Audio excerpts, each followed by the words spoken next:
నమస్తే SDV news కి స్వాగతం. ముందుగా హెడ్లైన్స్.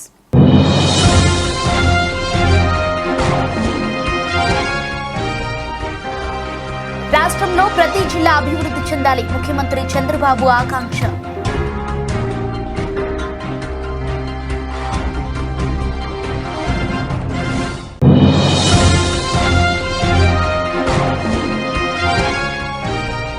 రాష్ట్రంలో విద్యారంగాన్ని కూటమి ప్రభుత్వం కాపాడాలి, ఏఐఎస్ఎఫ్ జాతీయ కార్యదర్శి కె శివారెడ్డి విజ్ఞప్తి.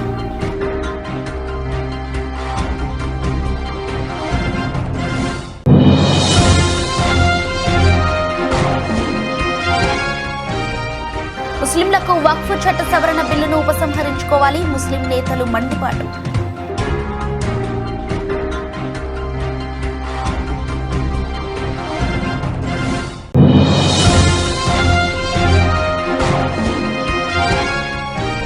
రాష్ట్రంలో నేరాలను అరికట్టేందుకు ప్రత్యేక చర్యలు, కలెక్టర్ల సదస్సులో డీజీపీ హరీష్ కుమార్ గుప్తా వెల్లడి.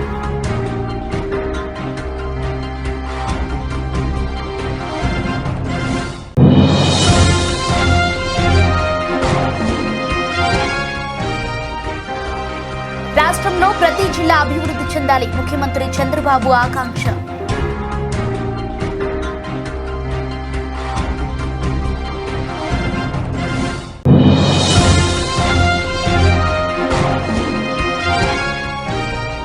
రాష్ట్రంలో విద్యారంగాన్ని కూటమి ప్రభుత్వం కాపాడాలి, ఏఐఎస్ఎఫ్ జాతీయ కార్యదర్శి కె శివారెడ్డి విజ్ఞప్తి.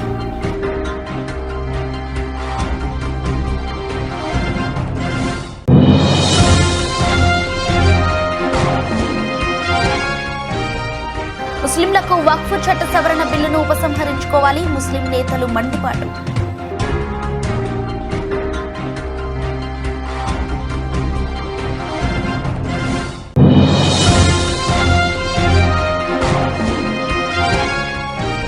రాష్ట్రంలో నేరాలను అరికట్టేందుకు ప్రత్యేక చర్యలు, కలెక్టర్ల సదస్సులో డీజీపీ హరీష్ కుమార్ గుప్తా వెల్లడి.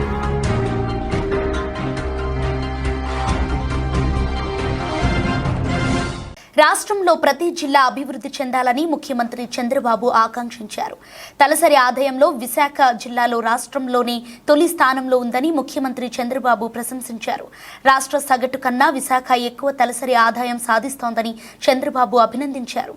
రెండో రోజు కలెక్టర్ల సదస్సులో జోన్ 1 పరిధిలోని 6 జిల్లాలపై సీఎం చంద్రబాబు సమీక్షించారు.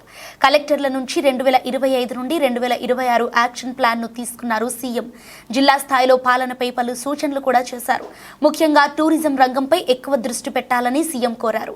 తాను 30 ఏళ్లుగా పర్యాటక అభివృద్ధి కోసం మాట్లాడుతున్నానని, అప్పుడు తన మాటలను అర్థం చేసుకుని కమ్యూనిస్టులు కూడా ఇప్పుడు టూరిజంపై తనతో ఏకీభవిస్తున్నారని ముఖ్యమంత్రి చంద్రబాబు చెప్పారు. నిన్న తెలంగాణ అసెంబ్లీలో చర్చ సందర్భంగా సిపిఐ ఎమ్మెల్యే కూనంనేని సాంబశివరావు మాట్లాడిన విషయాన్ని చంద్రబాబు ప్రస్తావించారు. ఉత్తరాంధ్రలో ముఖ్యంగా విశాఖ, అనకాపల్లి, అల్లూరి జిల్లాలో పర్యాటక అభివృద్ధిపై దృష్టి పెట్టాలని సీఎం సూచించారు. So Srikakulam for the year 2024-25 the projected GDP stands at 42,217 crores with a target of 16.28%. We'll be reaching 49,088 crores. The district stands at 1.59 lakhs of per capita income and will be increasing it to 1.85 lakhs next year. When we do a spatial analysis of this GDP, predominantly 19 mandals are agriculture, 2 mandals are industrial and 9 mandals are service sector oriented, and that's why it is very imperative to focus on agriculture sector, sir. Going sector wise, agriculture and allied sector, so we are expecting and targeting 10,000 hectares of area expansion in maize and pulses. For early detection of pests, we are targeting NPSS and APSS, and 26,000 farmers would be targeted, sir. Particularly drone spraying is being targeted. 3,100 groups, the groups of farmers which are having the farms which are adjacent to each other, particularly 5 acres to 20 acres have been formed. This was because the drone operators were not willing to take up drone spraying in a small patch of land. Sir, namaskaram sir, Collector Vijayanaran sir. District action plan sir, next year sir. Regarding agriculture సంబంధించి sir ఇప్పుడు already మేము agriculture crop సంబంధించి 1,59,00,000 ఇప్పుడు మేము already present crop area ఉంది sir మాది. Next financial year sir మేము ఒక 10,000 hectares మేము అగ్రికల్చర్ ఏరియా ఎక్స్పాండ్ చేద్దాం అనుకుంటున్నాం సార్. దానివల్ల నియర్లీ 1 lakh మెట్రిక్ టన్నులు ఎడిషనల్గా ప్రొడక్షన్ రావడానికి అవకాశం ఉంటుంది సార్. అలాగే సెకండ్ వచ్చేది ఏంటంటే ఆ జిల్లా భవిష్యత్తు పైన, అందుకే ఇటు మంత్రులున్నా, అటు ఇన్ఛార్జ్ సెక్రటరీస్ ఉన్నా, అటు జోనల్ ఇన్ఛార్జ్ ఉన్నా, కలెక్టర్స్ ఉన్నా, జిల్లా అడ్మినిస్ట్రేషన్ ఉన్నా, అందరి రోల్ ఉంది. ఇక్కడికి వచ్చినప్పుడు బ్రాడ్గా మీరు చూస్తే ఈరోజు రాష్ట్రంలో ఈ సంవత్సరం మనం టార్గెట్ పెట్టుకున్నది 3,11,004 రూపాయలు పర్ క్యాపిటల్ ఇన్కమ్ యావరేజ్. ఈ సంవత్సరం మనం గ్రో అయింది 12.02%. ఇప్పుడు మీరందరూ నాకు అన్ని విషయాలు చెప్పారు, కానీ ఇక్కడ నేను అన్ని మా ఫైనాన్స్ కూడా ఇవ్వకపోతే, ప్లానింగ్ కూడా ఇవ్వకపోతే నేను ఇప్పుడు రాసుకుంటూ కూర్చున్నాను మొత్తం డేటా అంతా, వచ్చిన డేటా అంతా. శ్రీకాకుళం ఇప్పటికే ఆ జిల్లాల్లో మీరు చూస్తే 6 జిల్లాలు, 6 జిల్లాల్లో highest per capital income Visakhapatnam, second highest per capital income Anakapalli. ఈ ప్రజలకు కూడా వెళ్ళాలి, వాళ్ళలో కూడా స్ఫూర్తి రావాలి, మీలో కూడా చైతన్యం రావాలి. విశాఖపట్నం ఈ సంవత్సరానికి మనం 4,86,235 నుంచి 5,32,893 రూపాయలు పర్ క్యాపిటల్ ఇన్కమ్ పెరుగుతుంది. Highest in the state Visakhapatnam. ఆంధ్రప్రదేశ్లో 5 లక్షల పైన ఉండే మొదటి రాష్ట్రం, మొదటి జిల్లా Visakhapatnam. Congratulations, that district deserves. అయితే దాని తర్వాత మీరు చూస్తే అనకాపల్లి 2,73,026 నుంచి 3,18,821 వస్తుంది, అది సెకండ్ ప్లేస్. మూడో ప్లేస్ వచ్చి అల్లూరి సీతారామరాజు 1,79,391 నుంచి. పాస్టర్ ప్రవీణ్ కుమార్ పడగాల మృతిపై ప్రభుత్వం న్యాయ విచారణ చేపట్టాలని సిఎస్ఐ కృష్ణ గోదావరి అధ్యక్ష ఖండ పీఠాధిపతి రెవరెండ్ డాక్టర్ జార్జి కోర్నెలియస్ ప్రభుత్వాన్ని కోరారు. పాస్టర్ ప్రవీణ్ కుమార్ కుటుంబాన్ని రాష్ట్ర ప్రభుత్వం ఆదుకోవాలని ఆయన విజ్ఞప్తి చేశారు. హైదరాబాద్లో వాక్య పరిచర్య వేసి తిరిగి విజయవాడ మీదుగా కొవ్వూరు వెళుతున్న సమయంలో రాజమండ్రి వద్ద పాస్టర్ పడగాల ప్రవీణ్ కుమార్ అనుమానాస్పద స్థితిలో మృతి చెందాడు. ఈ నేపథ్యంలో లబ్బిపేటలోని సిఎస్ఐ ఆల్ సెయింట్స్ చర్చి ప్రాంగణంలో బిషప్ పాస్టర్ ప్రవీణ్ కుమార్ పడగాలకు సిఎస్ఐ కృష్ణ గోదావరి అధ్యక్ష ఖండ పీఠాధిపతి రెవరెండ్ డాక్టర్ జార్జి కోర్నెలియాస్తో పాటు క్రైస్తవ పాస్టర్లు, మత విశ్వాసులు నివాళులర్పించారు. ఈ సందర్భంగా బిషప్ రెవరెండ్ డాక్టర్ జార్జి కోర్నెలియస్ మాట్లాడుతూ, క్రైస్తవ ధర్మ పరిరక్షకుడిగా తెలుగు రాష్ట్రాల్లో పాస్టర్ పగడాల ప్రవీణ్ కుమార్ ఎంతో ప్రాచుర్యం పొందారని, ఆయన మరణం తమకు దిగ్భ్రాంతికి గురి చేసిందన్నారు. పాస్టర్ మరణం ప్రమాదవశాత్తు జరిగినది కాదని, దీని వెనుక కుట్ర కోణం ఉందని తెలిపారు. CM Chandrababu DGP pastor Praveen Kumar Pagadala మృతిపై సత్వర న్యాయ విచారణ చేపట్టాలని కోరారు. ఈ ఘటనపై నిజాలు నిగ్గు తేల్చాలన్నారు. దోషులను కఠినంగా శిక్షించాలని సూచించారు. మరి మీడియా మిత్రులందరికీ కూడా తెలియచేయనది ఏమనగా, మరి భారతదేశము సర్వమత సమ్మేళనం అని చెప్పి రాజ్యాంగము తెలియచేయచ్చు ఉన్నది. రాజ్యాంగము ప్రకారముగా సర్వమత సమ్మేళనముగా మరి క్రైస్తవ మతపచార ధర్మాన్ని ప్రచురించడానికి, క్రైస్తవ న్యాయ సూత్రాలను ప్రతి ఒక్కరికి కూడా మర్మాలను కూడా తెలియచేయడానికి హైదరాబాద్ భారతదేశము సర్వమత సమ్మేళనము అని మరి భారతదేశ రాజ్యాంగము తెలియచేయుచున్నది. అందువలన మరి హైదరాబాద్ నుండి ప్రయాణమై విజయవాడ మీదుగా కొవ్వూరు ప్రాంతానికి వెళ్ళుచు ఉన్నటువంటి పగడాల ప్రవీణ్ గారి మరణము పట్ల మరి దక్షిణ ఇండియా రాష్ట్రంలో విద్యారంగాన్ని కూటమి ప్రభుత్వం కాపాడాలని ఏఐఎస్ఎఫ్ జాతీయ కార్యదర్శి కె శివారెడ్డి విజ్ఞప్తి చేశారు. స్వతంత్రంగా యూనివర్సిటీలలో పీజీ సెంటర్లను నిర్వహించుకునేందుకు రాష్ట్ర ప్రభుత్వం అవకాశం కల్పించాలని, మెగా డిఎస్సి నోటిఫికేషన్ విడుదల చేయాలని డిమాండ్ చేస్తున్నామన్నారు. లేని పక్షంలో అఖిల భారత విద్యార్థి సమైక్య దశల వారీ ఉద్యమానికి సన్నద్ధం అవుతుందని, సీఎం క్యాంప్ ఆఫీస్ ముట్టడిస్తామని, అన్ని జిల్లాల్లో లోకేష్ను అడ్డగిస్తామని ప్రభుత్వానికి హెచ్చరికలు చేశారు.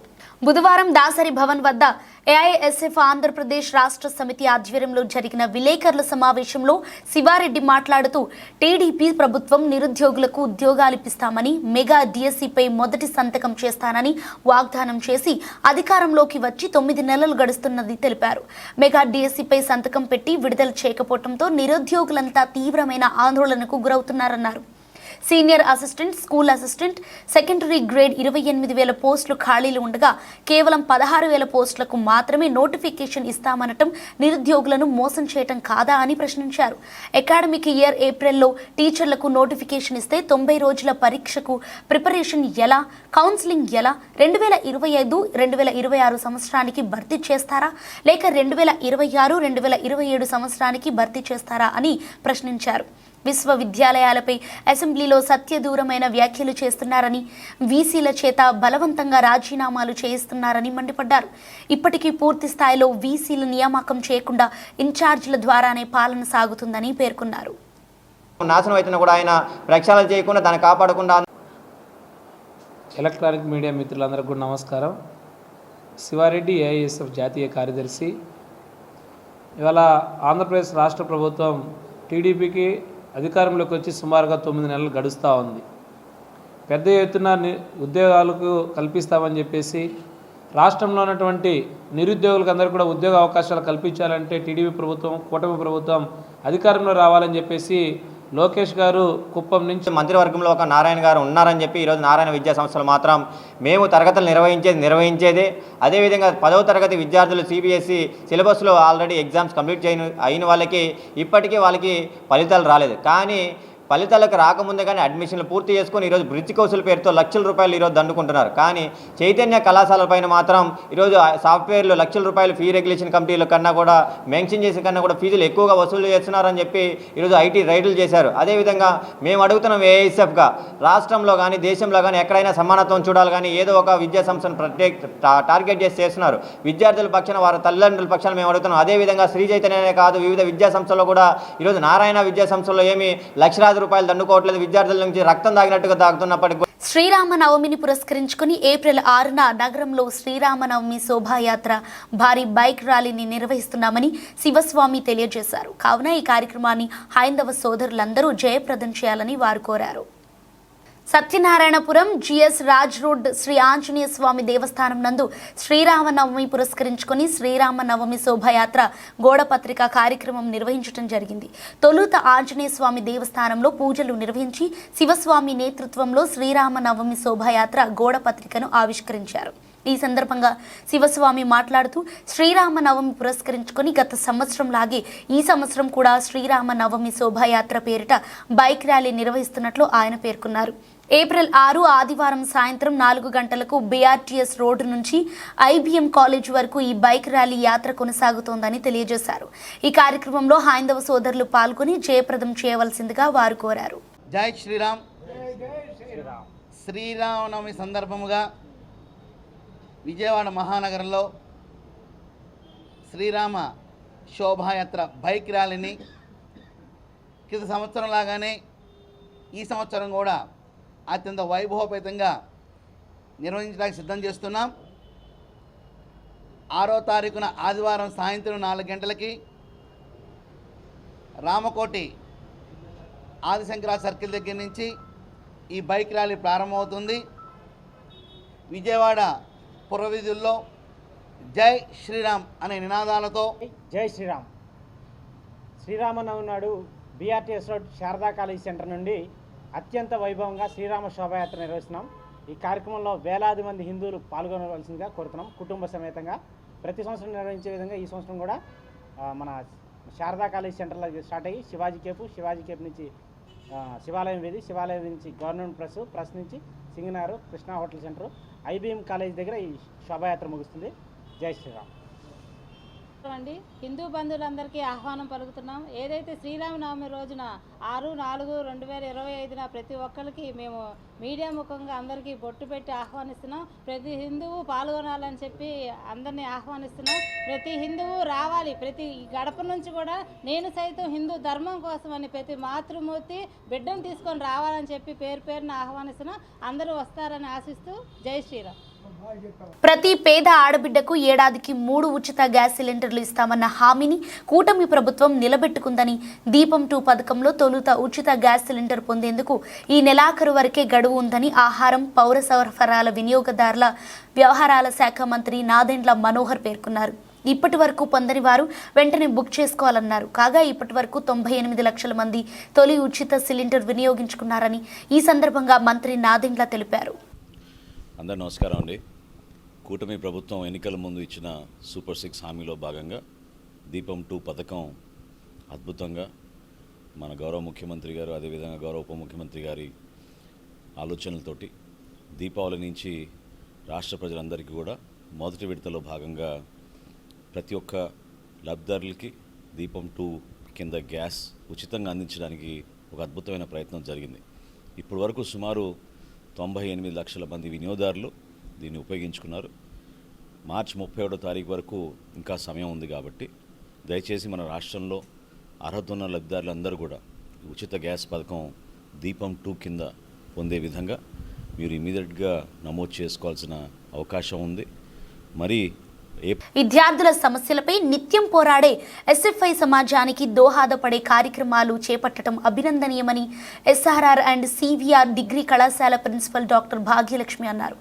పాలిటెక్నిక్ ఎంట్రన్స్ పరీక్ష రాయాలనుకునే విద్యార్థుల కోసం ఏర్పాటు చేసిన ఉచిత కోచింగ్ సద్వినియోగం చేసుకోవాలని సూచించారు. 10వ తరగతి పూర్తయి పాలిటెక్నిక్ ఎంట్రన్స్ ఎగ్జామ్ రాయాలి అనుకునే విద్యార్థులకు ఎస్ఎఫ్ఐ ఆధ్వర్యంలో ఉచిత కోచింగ్ కార్యక్రమం ఏప్రిల్ 3వ తేదీ నుంచి ప్రారంభం కానుంది. ఈ నేపథ్యంలో ఎస్ఆర్ఆర్ అండ్ సివిఆర్ కళాశాల ప్రాంగణంలో పోస్టర్ ఆవిష్కరణ జరిగింది. డిగ్రీ కళాశాల ప్రిన్సిపల్ డాక్టర్ భాగ్యలక్ష్మి పోస్టర్లను ఆవిష్కరించారు. అనంతరం మీడియాతో మాట్లాడుతూ ప్రతి ఏటా 10వ పాలిటెక్నిక్ కు వెళ్లే విద్యార్థుల కోసం ఎస్ఎఫ్ఐ ఉచిత కోచింగ్ నిర్వహించడం అభినందనీయమన్నారు. బయట కోచింగ్ సెంటర్లకు వెళితే చాలా డబ్బులు వెచ్చించాల్సి ఉంటుందని, అటువంటి కోచింగ్ ఉచితంగా అందించడం సంతోషకరమన్నారు. విద్యార్థులు ఈ అవకాశాన్ని సద్వినియోగం చేసుకోవాలని కోరారు. I am Dr. Bhagyalakshmi, working as principal for SRR and CVR Government Degree College Autonomous Vijayawada. SFI వారి ఆధ్వర్యంలో ఉచిత పాలిటెక్నిక్ ఎంట్రన్స్ అనేటువంటి ఎస్ఆర్ఆర్ కాలేజ్లో స్టార్ట్ చేయడం జరుగుతూ ఉన్నది. ప్రతి సంవత్సరం కూడా ఎస్ఎఫ్ఐ వాళ్ళు స్టూడెంట్స్ ఇష్యూస్ కోసం ఫైట్ చేస్తారు. అలాగే స్టూడెంట్స్కి మంచి భవిష్యత్తు కావాలి అనే ఉద్దేశంతో 10th పాస్ అయినటువంటి స్టూడెంట్స్ అందరూ కూడా పాలిటెక్నిక్ రాసినట్లయితే ఆ పాలిటెక్నిక్లో మంచి ర్యాంక్ వచ్చి పాలిటెక్నిక్ సీట్స్ తెచ్చుకున్నట్లయితే వాళ్ళు త్వరగా లైఫ్లో సెటిల్ కావడానికి అవకాశం ఉంటుంది. అలాగే పాలిటెక్నిక్లో 6 months ఇంటర్న్షిప్ చేసే అవకాశం ఉంటుంది. దాంతో వాళ్ళు కంపెనీస్కి వెళ్ళటం జరుగుతుంది. సో ఒకవేళ వాళ్ళ యొక్క పర్ఫార్మెన్స్ బాగున్నట్లయితే అదే కంపెనీస్లో అబ్జార్బ్ అవ్వడం కూడా జరుగుతుంది. ఈవెన్ శ్రీహరి వెంకటేశ్వరరావు, ఎస్ఎఫ్ఐ ఎన్టీఆర్ జిల్లా కార్యదర్శి. ఎస్ఎఫ్ఐ ఆధ్వర్యంలో ఏప్రిల్ 3 నుంచి ఫ్రీ పాలిటెక్నిక్ కోచింగ్ సెంటర్ అనేది ఏర్పాటు చేస్తూ ఉన్నాం. గత 10 సంవత్సరాలుగా మన ఎస్ఆర్ఆర్ అండ్ సివిఆర్ డిగ్రీ కళాశాలలో ఇక్కడ మేనేజ్మెంటు ప్రిన్సిపల్ గారు కానీ వీళ్ళందరూ కూడా సహకారంతో మనం ఈ కోచింగ్ సెంటర్ అనేది స్టార్ట్ చేస్తూ ఉన్నాం. నిష్ణాతులైనటువంటి ఉపాధ్యాయుల చేత ఇక్కడ క్లాసులు నిర్వహిస్తూ ఉన్నాం. దాదాపు 27 రోజుల పాటు ఇక్కడే క్లాసులు జరుగుతాయి. వాళ్ళకి మోడల్ ఎగ్జామ్ కూడా ఎట్లా రాయాలి, ఎట్లా ప్రిపేర్ అవ్వాలనే దాని మీద పూర్తి శిక్షణ ఇవ్వడం జరుగుతూ ఉంది. గతంలో కూడా అనేక మందికి మంచి కాలేజెస్లో. రాష్ట్ర వ్యవసాయ శాఖ మంత్రి అచ్చెన్నాయుడుకు సీఎం చంద్రబాబు జన్మదిన శుభాకాంక్షలు తెలిపారు. అనంతరం ముఖ్యమంత్రి చంద్రబాబు నాయుడు కేక్ కట్ చేసి అచ్చెన్నాయుడుకు తినిపించారు. మంత్రి అచ్చెన్నాయుడుకు సిఎస్కే విజయానందతో పాటు పలువురు మంత్రులు జన్మదిన శుభాకాంక్షలు తెలియజేశారు.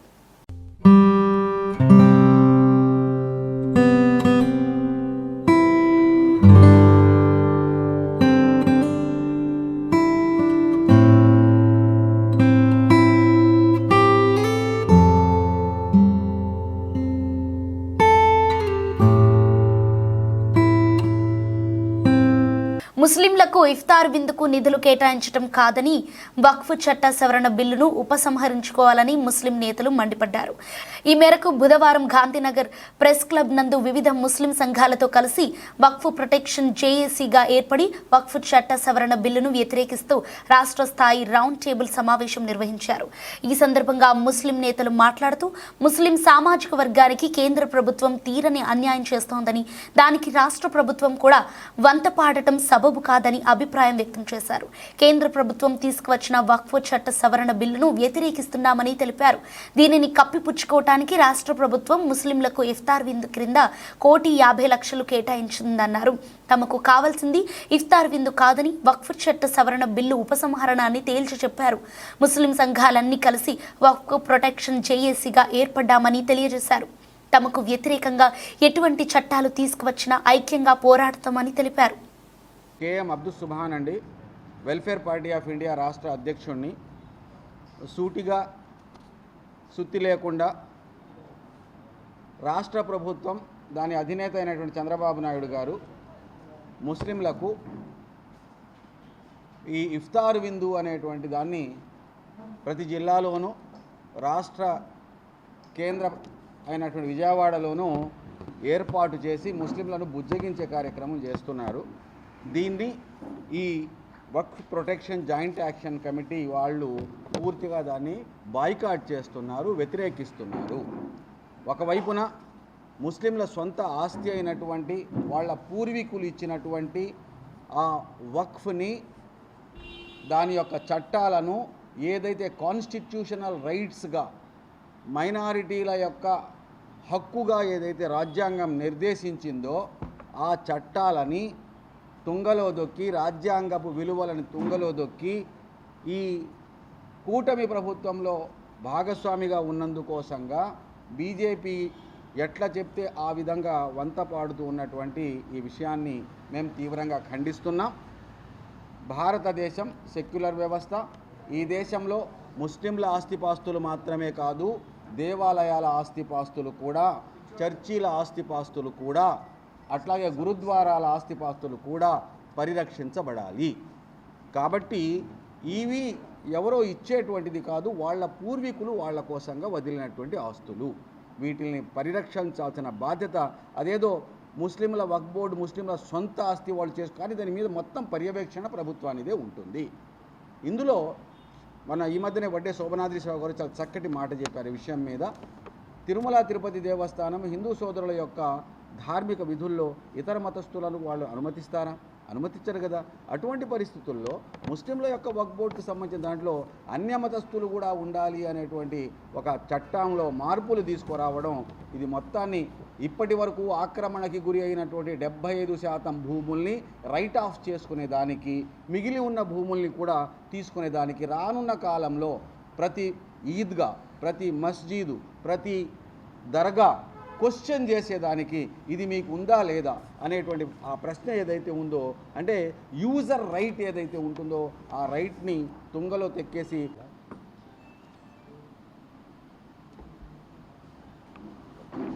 మిత్రులారా, ఈరోజు ఇక్కడ సమావేశం అవడానికి ముఖ్య ఉద్దేశం ఇక్కడ ఉన్నటువంటి ఆంధ్రప్రదేశ్ రాష్ట్రంలో ఉన్నటువంటి వివిధ జమాత్లు, ప్రజా సంఘాలు, సామాజిక సంఘాలు, జమాతే ఇస్లామీ హింద్, అదేవిధంగా welfare party of India, Awaz committee, Muslim ఐక్యవేదిక, ఇలా అనేక సంఘాలందరూ కూడా ఈరోజు ఇక్కడ సమావేశం అయినాయి.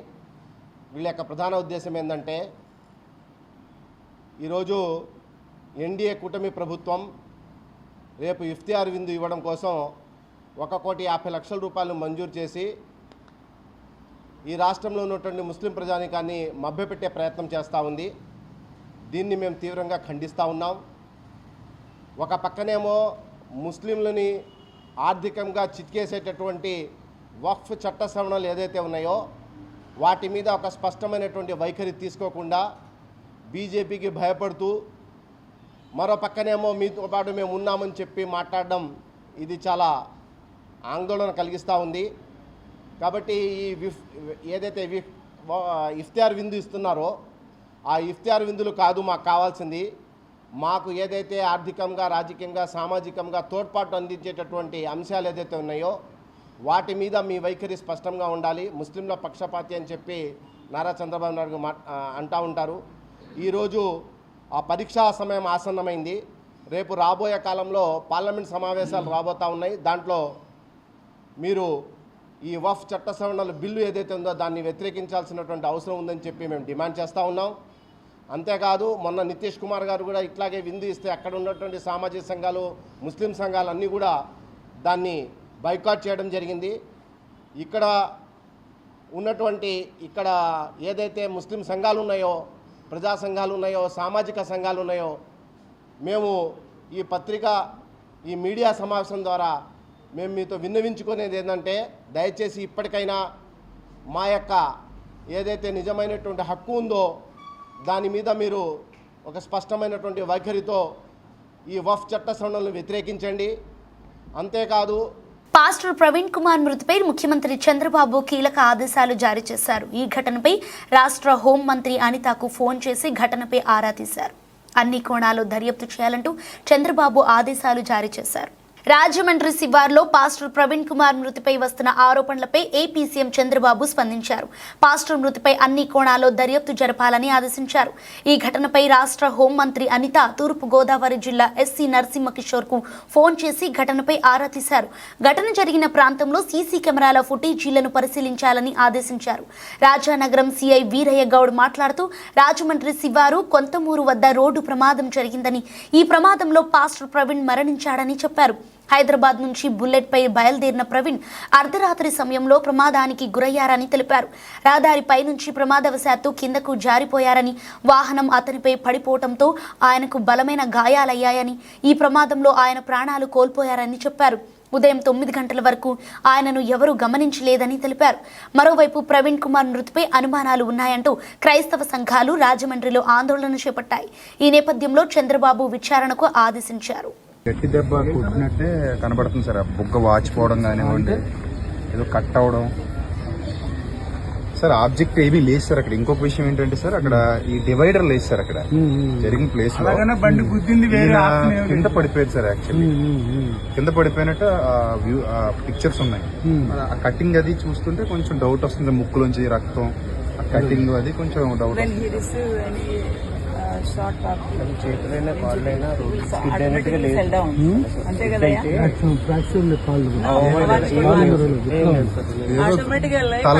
తల మీద కొట్టి చంపేశారేమో అన్న డౌట్ సార్. అది మరి మీరు పోస్ట్ మార్టం చేసిన తర్వాత వాట్ ఈజ్ వాట్ అనేది మీరే చెప్పాలి.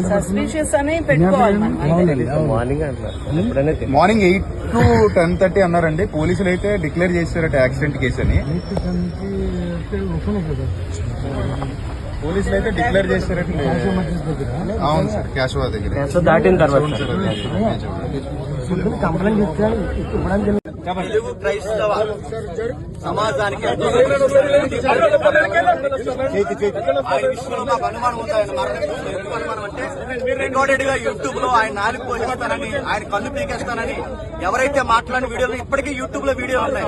మందుల మొదలు ఎవరైతే ఉన్నారో నువ్వు ఎలా బతుకుతారో మేము చూస్తారని ఆయన డైరెక్ట్ వార్నింగ్ ఇచ్చారు. నెల క్రితం కూడా ఆయన ఏమన్నారంటే, నాకు ప్రాణ సంకటం ఉంది, నాకు ప్రాణ భయం ఉంది, నాకు ఆయనకి ఏదైతే ఉందో ఆయనకి ఇబ్బంది కలుగుతుందని ఆయన స్వయంగా ఆయన ఫేస్బుక్ ఐడీలో ఆయనే పోస్ట్ చేశారు.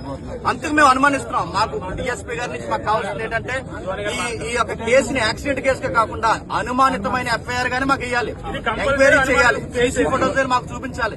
మా దగ్గర ఉన్న వీడియోస్ ఎవరెవరైతే ఆయనకు వార్నింగ్ ఇచ్చారో, ఆయన భూమి మీద లేకుండా చేస్తామో ఎవరైతే అన్నారో ఆ వీడియోస్ అన్ని మా దగ్గర ఉన్నాయి. ఆ వీడియోస్ అన్ని మేము డిపార్ట్మెంట్ కి ఇస్తున్నాం. ఇది క్రైస్తవ సమాజానికి చాలా పెద్ద గాయం. మేము ఇలాగే చూసుకున్నట్టు ఊరుకుంటే మా క్రైస్తవులు ఉన్న తలకాయలన్నీ ఎలా తీసుకుంటూ వెళ్ళిపోతారా? ఇదే చేస్తారా? ఇదే జరిగేదా? అంటే మేము మాట్లాడక మాకు భావప్రకటన లేదా? మా సబ్జెక్ట్ మేము మాట్లాడడానికి ఇంత వార్నింగ్లు ఇచ్చి ఈరోజు మనుషులు లేకుండా చేస్తారా? ఇది మాకు అనుమానం. మా అనుమానం. రాష్ట్రంలో నేరాలను అరికట్టేందుకు ప్రత్యేక చర్యలు తీసుకుంటున్నట్లు డీజీపీ హరీష్ కుమార్ గుప్తా కలెక్టర్ల సదస్సులో తెలిపారు. 2024 మార్చి నుంచి 2025 ఫిబ్రవరి వరకు అంతకుముందు ఏడాదితో పోల్చితే నేరాలు 17% తగ్గాయని పేర్కొన్నారు. 2023 జూన్ 2024 జాన్ మహిళలపై 18,114 నేరాలు జరిగితే 2024 జూన్ 2025 జాన్ వరకు 16,809 నేరాలు జరిగాయి. గంజాయి సాగును 11,000 ఎకరాల నుంచి 100 ఎకరాలకు తగ్గించగలిగామని వివరించారు. ఆ జిల్లా భవిష్యత్తు పైన అందుకే ఇటు మంత్రులున్నా, అటు ఇన్ఛార్జ్ సెక్రటరీస్ ఉన్నా, అటు జోనల్ ఇన్ఛార్జ్ ఉన్నా, కలెక్టర్స్ ఉన్నా, జిల్లా అడ్మినిస్ట్రేషన్ అందరి రోల్ ఉంది. ఇక్కడికి వచ్చినప్పుడు బ్రాడ్గా మీరు చూస్తే ఈరోజు రాష్ట్రంలో ఈ సంవత్సరం మనం టార్గెట్ పెట్టుకున్నది 3,11,004 రూపాయలు పర్ క్యాపిటల్ ఇన్కమ్ యావరేజ్. ఈ సంవత్సరం మనం గ్రో అయింది 12.02%. ఇప్పుడు మీరందరూ నాకు అన్ని విషయాలు చెప్పారు, కానీ ఇక్కడ నేను మా ఫైనాన్స్ కూడా ఇవ్వకపోతే, ప్లానింగ్ కూడా ఇవ్వకపోతే నేను ఇప్పుడు రాసుకుంటూ కూర్చున్నాను మొత్తం డేటా అంతా, వచ్చిన డేటా అంతా. శ్రీకాకుళం ఇప్పటికే ఆ జిల్లాల్లో మీరు చూస్తే 6 జిల్లాలు, 6 జిల్లాల్లో highest per capital income Visakhapatnam, second highest per capital income Anakapalli. ఈ ప్రజలకు కూడా వెళ్ళాలి, వాళ్ళలో కూడా స్ఫూర్తి రావాలి, మీలో కూడా చైతన్యం రావాలి. విశాఖపట్నం ఈ సంవత్సరానికి మనం 4,86,235 నుంచి 5,32,893 రూపాయలు పర్ క్యాపిటల్ ఇన్కమ్ పెరుగుతుంది. Highest in the state Visakhapatnam, ఆంధ్రప్రదేశ్లో 5 లక్షల పైన ఉండే మొదటి రాష్ట్రం, మొదటి జిల్లా Visakhapatnam. Congratulations, that district deserves. అయితే దాని తర్వాత మీరు చూస్తే అనకాపల్లి 2,73,026 నుంచి 3,18,821 వస్తుంది. అది సెకండ్ ప్లేస్. మూడో ప్లేస్ వచ్చి అల్లూరి సీతారామరాజు 1,79,391 నుంచి 2,05,919 మూడో ప్లేస్ వస్తుంది. నాలుగో ప్లేస్ విజయనగరం, అంటే ఈ సంవత్సరం నాలుగో place. So Srikakulam for the year 2024-25, the projected GDP stands at 42,217 crores with a target of 16.28%. We'll be reaching 49,088 crores. The district stands at 1.59 lakhs of per capita income and will be increasing it to 1.85 lakhs next year. When we do a spatial analysis of this GDP, predominantly 19 mandals are agriculture, 2 mandals are industrial, and 9 mandals are service sector oriented, and that's why it is very imperative to focus on agriculture sector, sir. Going sector wise, agriculture and allied sector, so we are expecting and targeting 10,000 hectares of area expansion in maize and pulses. For early detection of pests, we are targeting NPSS and APSS, and 26,000 farmers would be targeted, sir. Particularly drone spraying is being targeted. 3,100 groups, the groups of farmers which are having the farms which are adjacent to each other, particularly 5 acres to 20 acres have been formed. This was because the drone operators were not willing to take up drone spraying in a small patch of land. Sir నమస్కారం sir, collector Vizianagaram sir. District action plan sir next year sir regarding agriculture సంబంధించి sir ఇప్పుడు already మేము agriculture crop సంబంధించి 1,59,00,000 ఇప్పుడు మేము already present crop area ఉంది sir మాది. Next financial year sir మేము ఒక 10,000 హెక్టార్స్ మేము అగ్రికల్చర్ ఏరియా ఎక్స్పాండ్ చేద్దాం అనుకుంటున్నాం సార్. దానివల్ల నియర్లీ 1 lakh మెట్రిక్ టన్నులు ఎడిషనల్గా ప్రొడక్షన్ రావడానికి అవకాశం ఉంటుంది సార్. అలాగే సెకండ్ వచ్చేది ఏంటంటే ఈ న్యాచురల్ ఫార్మింగ్ అడాప్షన్ అనేది ప్రస్తుతం మాకు 21,000లో మాత్రమే మేము చేస్తున్నాం సార్. ఇంకో 24,000కు మేము ఎక్స్పాండ్ చేద్దామని ఆలోచిస్తున్నాం సార్. దానివల్ల ఎడిషనల్గా నాకు 1,49,000 హెక్టార్స్ మెట్రిక్ టన్స్ ప్రొడక్షన్ నాకు రావడానికి అవకాశం ఉంటుంది sir. Sir, Parthipurmanyam is a newly formed district, sir, carved from Vijayanagar and Srikakulam, sir. Sir, our total GDP lo, sir, 50% contribution from agriculture sector, sir, and industry sector is 9% and service sector is 42%, sir. 1/3 of area is hilly terrain, sir, and remaining is plain area, sir. So there is a disparity among the per capita income as well as the socio-economic factors also, sir. And we want to take up the balanced growth in all the regions, sir, in coming 2025-26, sir. And we also strictly following the Padisutralu in our integrating our action plan, sir. Coming to 24-25, sir, our growth rate. వార్తలు ముగించే ముందు మరోసారి headlines.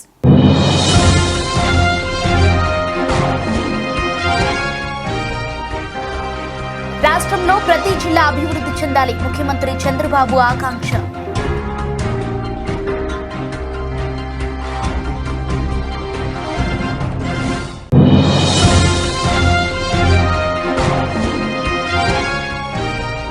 రాష్ట్రంలో విద్యారంగాన్ని కూటమి ప్రభుత్వం కాపాడాలి, AISF జాతీయ కార్యదర్శి కె శివారెడ్డి విజ్ఞప్తి.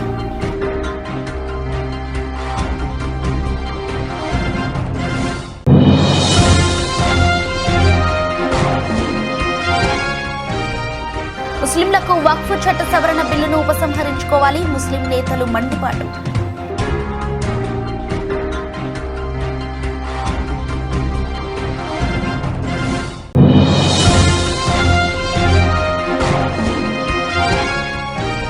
రాష్ట్రంలో నేరాలను అరికట్టేందుకు ప్రత్యేక చర్యలు, కలెక్టర్ల సదస్సులో డీజీపీ హరీష్ కుమార్ గుప్తా వెల్లడి.